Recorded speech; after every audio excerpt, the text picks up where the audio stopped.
So I think we all need a little grounding. We've had lunch and we've buzzed and the energy is amazing. So I just want to start by suggesting we shake our hands a little, like trees. Yeah, try not to wallop your neighbor, but just get that energy moving and lift up your arms and feel your feet planted, and you are utterly beautiful to look at right now. And take a deep breath. Oh, thank you. I'm going to be joined later on stage by the amazing Wendy Davis, who just a few miles from here is doing the real work of putting her hands in the earth with these amazing school children, 4 of whom will be getting very fortunate to hear their stories later today, planting trees. So I'm going to start us off, and then we're going to go into a conversation and really a storytelling process with these amazing, happens to be young women. So how I do not get introduced nowadays is as a branding expert. But before I had a sort of spiritual awakening and an environmental awakening, I earned my living as a copywriter, copy editor, and a brander. And I worked for one of the top branding agencies in America, and we would have these mega companies come to us, and they didn't even have a finished product, but they would say to us, create a story for this product, for whatever it is you think it should be, and we'll create the product to fit the story. So what I took from that is that story is really, really powerful. So fast forward many years later, and I'm now using language in, for me, a more soulful way as a poetry and journal therapist, and really using that work to connect nature here with nature there, really just one nature. And I'm reading a stunning book by Robin Wall Kimmerer, Braiding Sweetgrass. If you haven't read it, write it down. It's so good. And in it, she describes a man called Gary Nahab, who does a lot of nature writing. And he says, before we can restore the land, we need to re-story the land. We need to listen to the land's stories. And I think Isabella Tree this morning gave us just the most perfect example of that. But Robin Wall Kimmerer asks, who will tell those stories? So what I'm hoping is that we will all be those storytellers. So today I want to come at restoring through 3 sort of lenses. One is that we're always living a story. A story is a cosmology, it's a worldview, it's how we make sense of who we are and what we're here to do. And whether we know it or not, everything is driven by the story. So story, if you want to change the world, you have to change the story. 2, imagination, deep imagination, is absolutely key to this. And the problem is we live in a world that has turned imagination into fantasy, not that important, great for young children, let's get real. But we have to bring back imagination. And this is incredibly important in our school systems. Because you see, the thing is, if we can't reimagine the world, if we can't bring back imagination, all we're doing is educating our children to support the existing structure, which is destroying the earth. And the third thing is that, the story of humans are inextricably interwoven into the story of forests and trees. And so perhaps the forests also hold a model for the kind of stories that we might be telling. And I want to begin with a story. So I grew up in London, quite close to Holland Park. And Holland Park, when I was a little girl, was an absolute wilderness. And my friend Jane and I, aged 7 years old, 7 years old, loved to go into the park as twilight was falling. And this is in the early 1960s. And then they used to ring a bell to announce the closing of the park. And Jane and I would get as close to the center of the park in the deepest, darkest place that we could, hoping really in our heart of hearts that we would be locked in this magical forest overnight. And this place of the forest was so different from this orderly world that I lived in, of bells and nap times and all of these things that seemed to dominate my life. And I felt, I couldn't have said it back then, but I felt this incredible sense of aliveness, of magic, of enchantment in this place. And later, when I left the world of copywriting and branding and all that in the early 2000s and came to do my own writing, my own creative work, I felt that I was brought back into that dark, magical forest place again. That kind of place where you can't quite navigate because you can't see absolutely what's going on. So you have to trust to a deeper instinct, a deeper sense of self, because the maps aren't there. So for me, really in a very real way, imagination, creativity, and forests are bound together in a way that I'll never be able to unweave. And I think that makes me also realize very, very deeply that we need forests in order to be human. That there is something about the depth of who we are as human beings that is dependent on our relationship with these wild places. And think about it. I mean, and they will think about it, the technocrats will think about it, if they could replace all the things that forests did, cleaning, transpiring, putting oxygen in, holding on the topsoil, doing all the cleaning and purifying airs and water, if they could find a mechanical way to do that, wouldn't something still be absolutely missing in us? Wouldn't there be a part of us that would be absolutely lost? So it's not this reductionist way that we look at the world is really something that has to be challenged. So that's the first place that I want to look today. So we are always living a story. And the modern worldview story, and you all know it, is one that humans are separate and superior to the earth, right? I love the penetrating myth that Isabella talked about, right? We rape the earth, we spread our seeds, we control and dominate. And that's the relationship that we have with the earth. Francis Bacon said, let's put the earth, on the rack and torture it for its secrets, This is what it's like. And in this world, therefore, it's absolutely fine to do anything to the rest of the world because the rest of the world is inert. It doesn't have any consciousness, it doesn't have any feeling, and after all, it is just there to support the human drama. So this is a really big problem. And the other thing is that this Western industrial worldview has been transported across the world. And it is such a dominant story. And the thing about a dominant story is that you oftentimes don't realize that you're in it. So it's so big, you can't see it. It's like when you get right up to a mountain, it's really hard to see the mountain. And that's what this story is like. And the other qualities that it holds, this story, is that technology will solve all our problems, that the economy is more important than the environment, that body and mind are split and separate.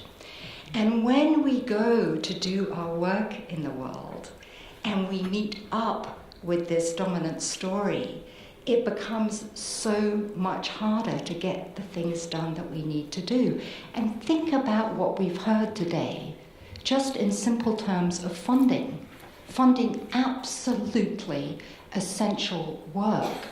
But in the modern industrial paradigm story, that fights against us. So we need to change the story, or everything we want to do about revitalizing the earth becomes more and more difficult. And we are teaching this story subtly, perhaps, to our children. We are teaching it in schools. We're teaching it in our history, our curriculum, our geography, our creativity, everything. It permeates the air. So we have to change the narrative. So how do we do that? It's a really big mega narrative. So what I believe passionately is that we need to re-engage our imaginations. Einstein said we cannot solve the problem with the same consciousness that created the problem, nor can we shift the story with the same imagination that created the story. So we have to shift our imagination. And how do we do that in a culture that really tends to think of imagination as something rather foolish and silly? I mean, it's okay for kids, as I've said, to be imaginative, but not necessary for adults. There was a wonderful man called Henri Corbin, who was a 20th century theosopher. So he was born in about 1903 and died in the 1970s. And he coined this term, mundus imaginalis. So he had studied the Sufis, and the Sufis live in all these different realms, and one of them is this imaginal realm, mundus imaginalis, the world of the imagination. And what he said was this world of the imagination lives between two other worlds. On one side, it's the sort of phenomenological world, the embodied world, the world of the senses, right? Which also, as a culture, we don't do so brilliantly with, but still.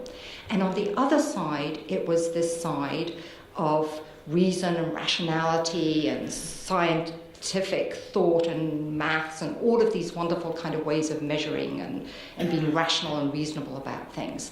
And so we lived in these two worlds, but the bridge, he said, between these two worlds was the imagination.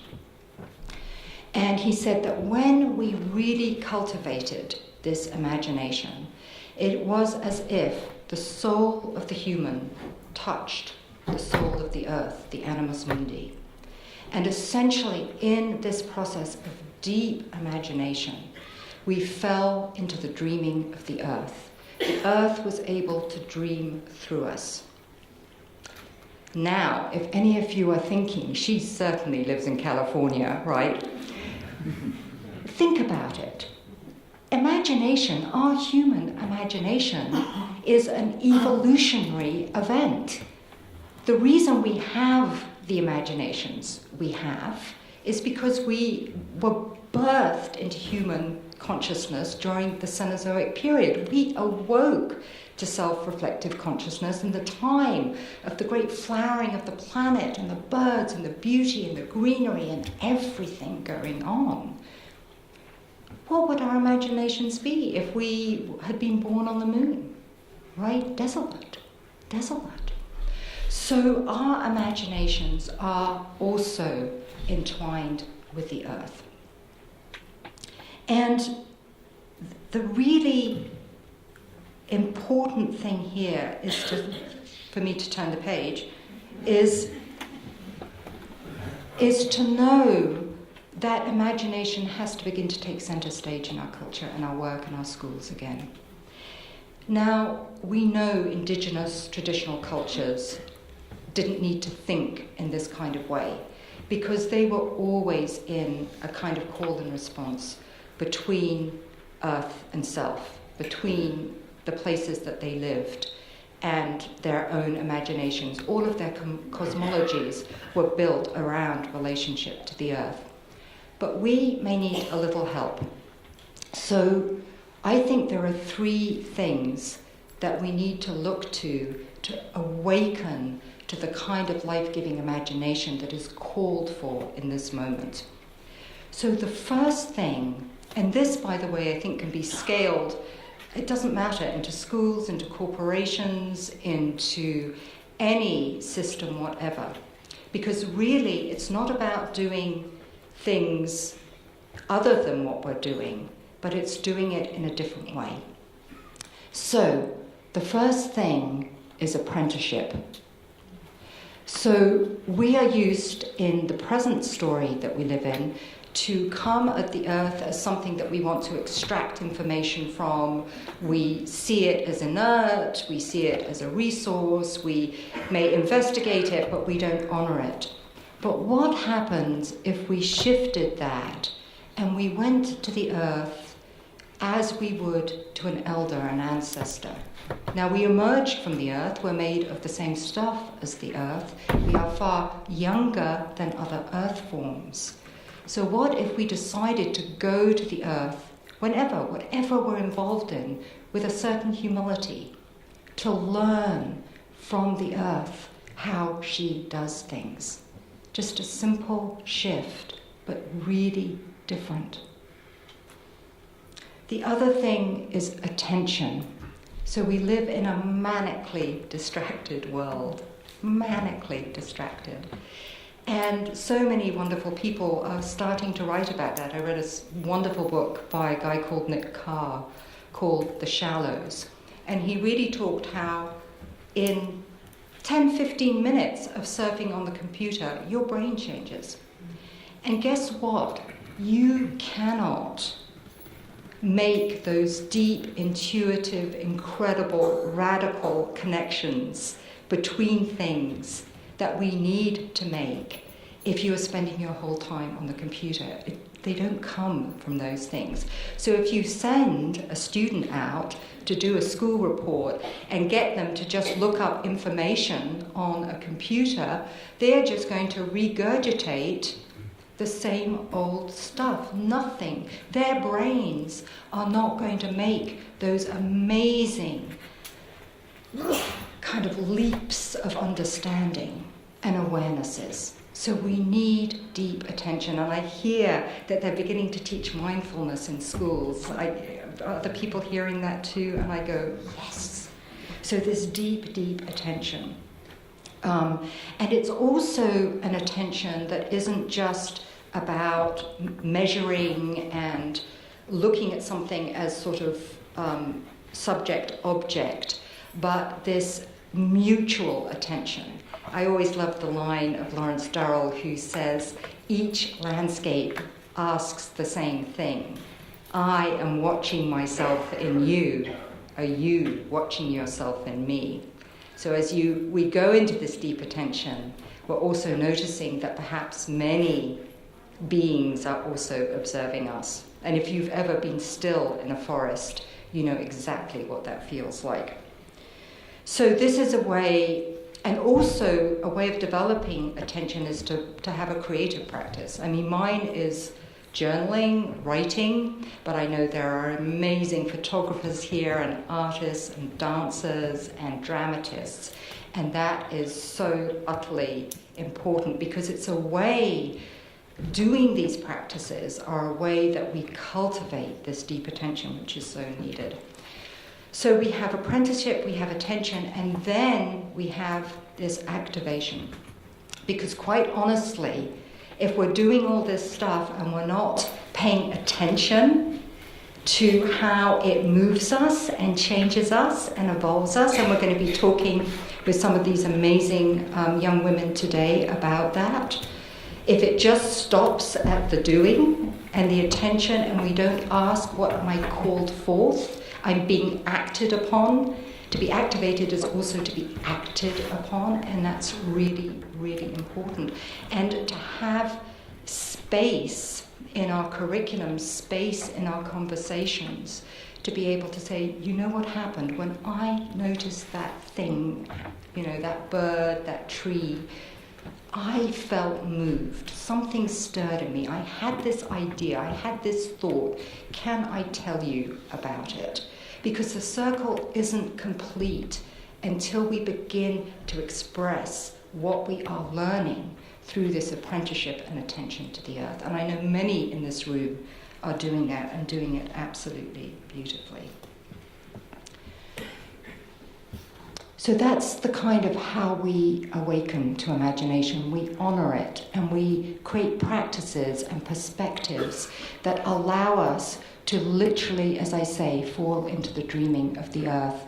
And again, Isabella's talk was just that. I mean, listening to the land, allowing it to be what it needs to be to thrive. So different than coming in and saying, this is what I need you to be.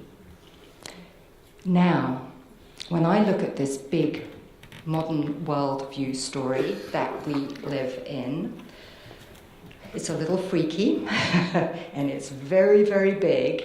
And I think that's why a lot of us sometimes have these moments of utter despair, like how are we going to do anything about it? And of course, the temptation in our hearts is to meet a very big, bad story with an even bigger but better story, right? We'll just amp up. We'll have this big story, Star Wars all over again, clashing up there in the atmosphere. But I think if we look to forests, we maybe find a different way of telling stories. So what do we know about forests? Diversity is really good. The healthier the forest, the more diverse. I don't think we are moving into the age of one great story. I really don't. I think that age is over. Now, do we all want our stories to end in the same place as a more resilient, vitalized Earth community? Absolutely yes. But how we get there has to be particular to place, particular to person, particular to perspective. You cannot tell people what story they should be living. You cannot do that. What you can do is seed your story into the world and see what happens. I love the poet W.S. Merwin. I don't know if any of you know him, but he's done incredible work of reforesting a whole stretch of land in Hawaii over many, many years. And what he says is that you can plant trees, but you cannot plant a forest, because it's the intelligence of the trees working together with the fungus and the sunlight and the air and the water that creates a forest, right? There is a deeper intelligence at work. So when we begin to seed our stories in the world, and some of them, like seeds, will sit in the dark duff of our souls for decades. Some of them may never see the light of day. But when they do, and when they arise, we cannot know what all these stories working together will create, right? We cannot know that. But we can know in our deepest being that there is an earth intelligence, I believe, working with us, standing behind the stories that we tell, helping to encourage and give nutrients to the stories that really need to come forward. But we cannot know those stories unless we share these stories, unless we sit in circle. And I mean sitting in circle in school. Can you imagine the end of the day to sit in circle and say, this is what inspired me today. This is who I feel myself becoming today. This is what I learned that touched me today. We need to be vulnerable. We need to be those tender young shoots, saying foolish things, young things, all kinds of extraordinary things, and in the telling, beginning to learn what is really strong, what has its roots deep in something important and vital. And we don't get to do that unless we start speaking my heart to your heart about what matters to us, how we feel in a forest, by a tree, in a meadow, all of those things. We have to come out of the closet, and all of us, in a way, own a little bit of the mystic. I want to share a piece of writing in ending my portion before I get the great delight of hearing from Hannah and Erin and Nicola and Megan and Wendy. This is a piece of writing by a woman called Linda Hogan. Is anybody familiar with her? Oh, yeah, she's a Chickasaw poet, essayist, and novelist. And her relationship with the land and her writing about the land is so powerful. And I think it's a beautiful, just really example of how we can change and open up to something very, very deep in our writing and working with the earth.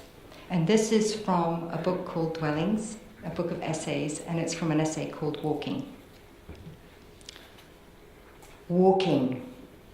I can almost hear the redwoods beating, and the oceans are above me here, rolling clouds heavy and dark, considering snow.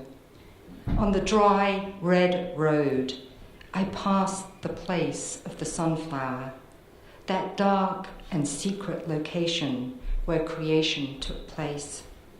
I wonder if it will return this summer, if it will multiply and move up to the other stands of flowers in a territorial struggle.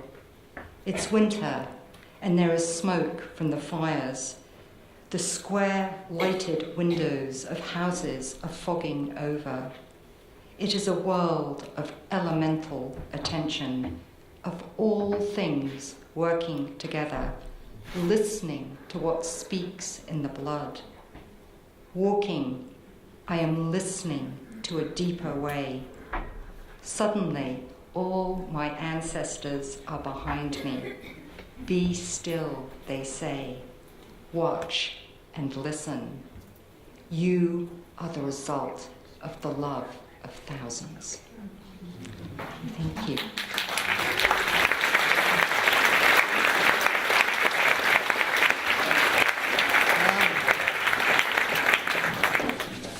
I'm really excited to be here with all of you and really excited to hear from you. Wendy, I didn't really do justice to you, so would you just say a couple of things about what you do and why we are sitting here with 4 of your wonderful women student friends?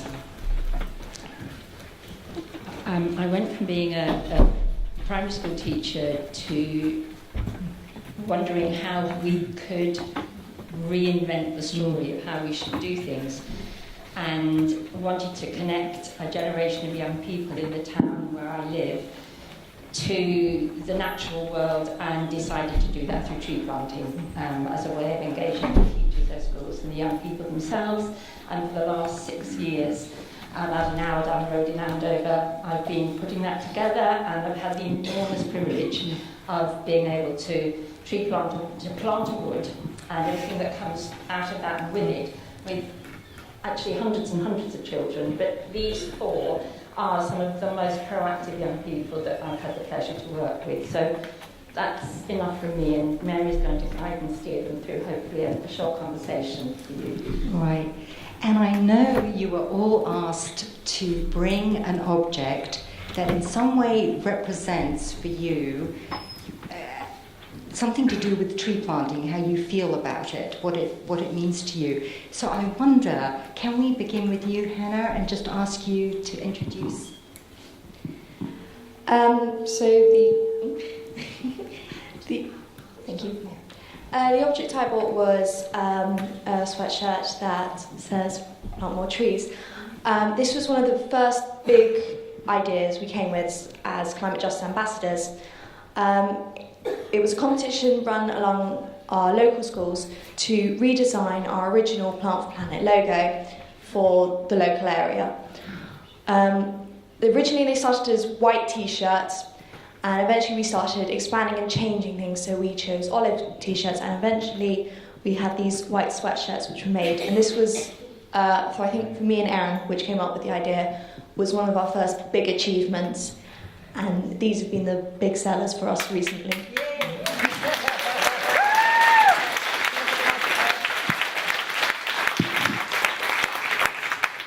Well, I brought with me 2 cards, and that might seem a bit strange, but they are thank you cards from the people that we have all benefited and helped. So I have one card from the lady me and Hannah went out to Dublin and held the first ever academy out there. So she was thanking us for the benefit of what we did out there, so the trees we planted, the academy we ran. I also have a card from some of the teachers at our school where Hannah and I decided to come up with a scheme for the infant school, where we thought kids should be younger and should know about trees and the benefit of them. So we decided to introduce that into younger schools, and we did it in some of the local schools in our area as well. Yeah.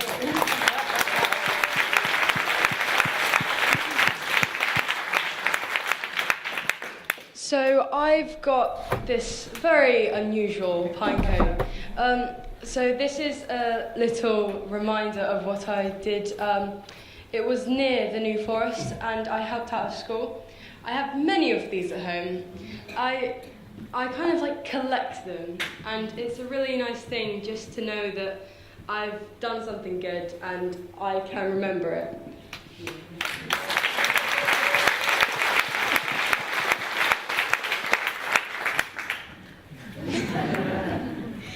And I've bought a Plant for the Planet t-shirt because that's the t-shirt I was given in the academy I was trained at.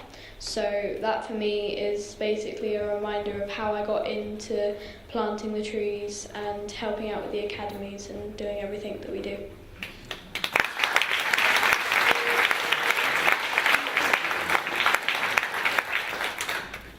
So that was lovely, thank you. And one of the things that we're really curious about, or I'm really curious about, I hope everyone is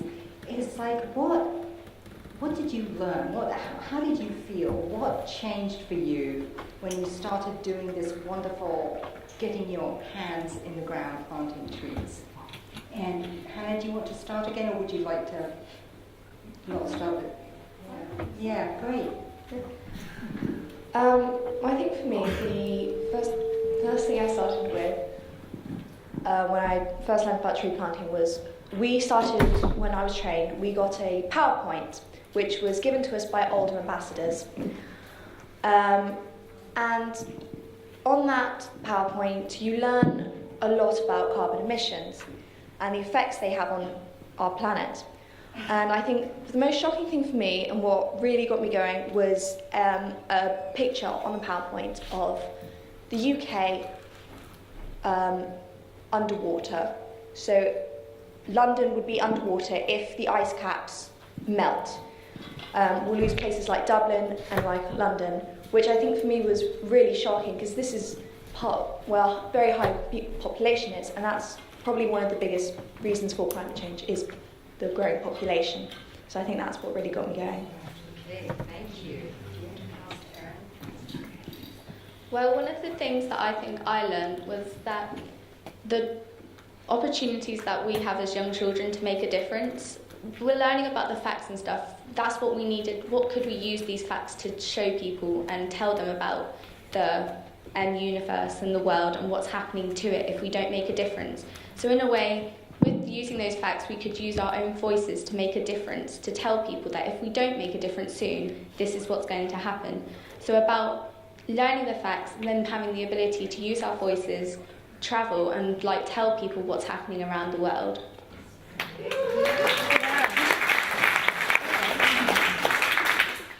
I'm kind of the same with Erin. I think that we need to, because children don't really get listened to a lot because we are, we're not very, we don't, yeah, exactly. We're not very important. It's mainly the adults, but when we want to talk, we talk. And it's really a fun thing for us to do, and it helps us be involved, and it's just really nice and fun.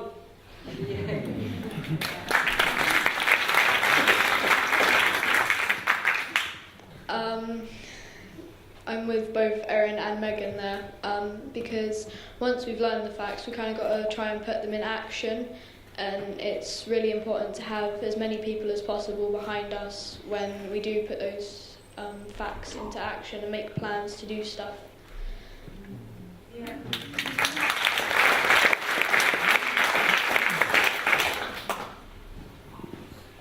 so one of the things I'm really hearing is that you are finding your voices through doing this. You're finding out more about who you are. You're finding courage to speak out and talk about what's really like sitting on stage in front of, 200 people right now who are really listening to you. So getting involved helps kind of you grow strong too. It's like you're not just planting trees, you're kind of getting stronger and more resilient yourself. Is that true a little bit? Yeah. Fabulous. So you have this like completely wrapped audience here. So Wendy and I thought it would be really good if we asked you to speak right to them about what's the message, what's the message that you want to tell them about what you would like to see them doing and responding to and getting with the program. So this will leave you first time, and let's begin with Megan this time, who's looking like she's already got something to say.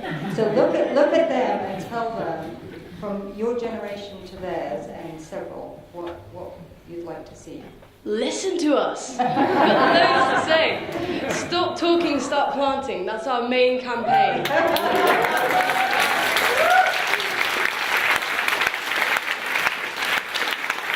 So you heard it here first. Brilliant. Okay. Who else would just think about that? Well, I think Megan summed it up pretty well there herself, but I think it's like we all have our own ideas, but as children it's not always possible to do that alone. So it's children and adults uniting who both have passions in what we are saying and what we want to do, to join together, and everyone has links with people who could help us with other aspects of it. So to come together as a strong, powerful, influenced group and make a difference for the world before it's too late.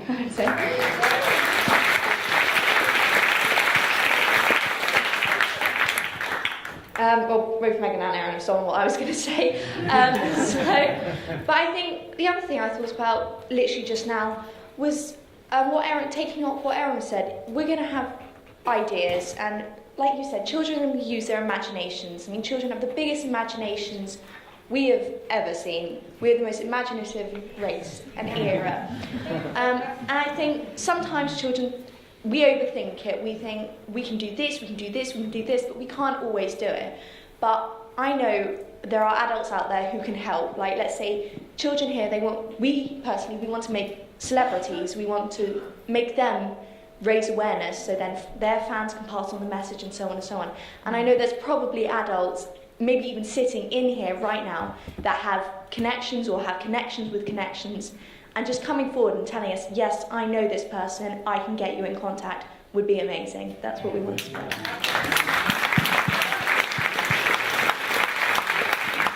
I'm not honestly sure what else there is left to say. Basically, but yeah, like everyone else here has said, we do have ideas that we would really like to put forward and get done, but it's not always possible.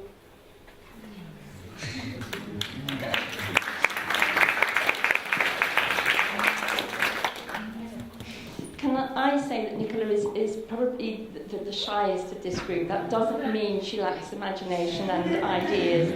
I drove her down this morning, and to do with Grow Wild, and we're planting wildflowers in the wood as well, and I was asking Nicola how she thought we could promote wildflowers to the community, so they really wanted to know. Cupcakes, she said.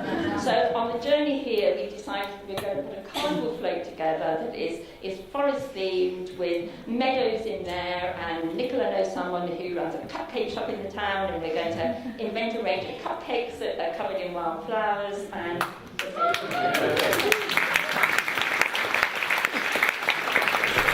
I mostly said cupcakes because I was hungry.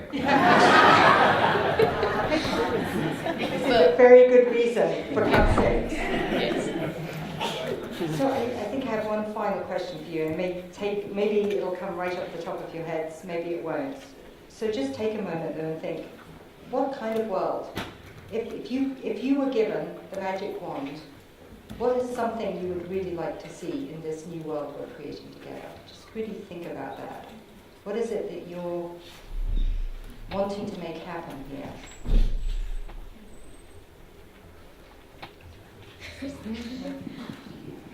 I think it's scary that possibly that one day, if we don't do a difference, like do anything to change the world we're living in, that might, like when I go on to have children myself and stuff, that they might not know animals such as the orangutan or like the tiger and stuff, and they might not grow up in a world that has those types of animals. And I'm not saying like the world we live in at the moment is definitely not perfect, but it could get a lot worse than it is at the moment. And I find it scary that to think possibly there might be some things in the world that we have now that might not be there in 10, 20 years' time, that my children might not be able to grow up with. Like the idea of wild animals living in the wild, in forests and in rainforests was something I've always looked up to and thought, well, that's amazing that they can do that and stuff. But if that was taken away, if we don't do anything, I think that's just an awful thing to think that my children might not know of such animals that I grew up with. Yeah. So in your vision of the world, there are still these really healthy forests that hold these incredible, amazing creatures. Yeah, definitely. I think that like forests and like woods and stuff have such a huge impact, and that impact's grown since I've become involved in stuff like Plant for the Planet. And the idea of like going on a walk in a wood, like the wood that we're growing in Andover at the moment, in like 20 years' time when these trees that we've grown a few years ago are going to be huge and stuff, that I'll be able to take my children there and they can walk through this wood, and it's just an experience that we can experience. Like everyone here knows the feeling of being in a wood and listening to all the sounds around you. Yeah. Beautiful. Yes to that. We need to wrap it up. One more vision. Well, yes, I want to see what Erin is seeing. That would be lovely to see. But I also want to take it from another perspective. As someone going through GCSE year and someone who wants to aspire to teach and to talk to young people, I would quite like to see schools do more and about the environment. I'd like to see perhaps at college you have environmental science, perhaps that can become a subject at schools. Perhaps,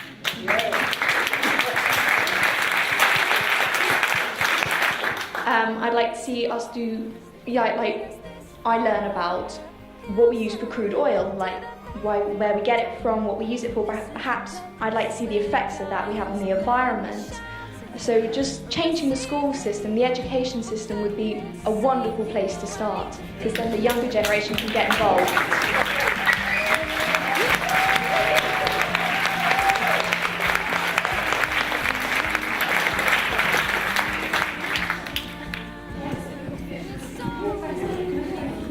Thank you so much.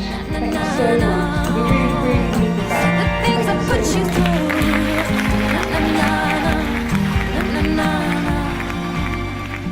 I wish I wouldn't do. No. I don't know where I've been. No. We've been through every scene. No.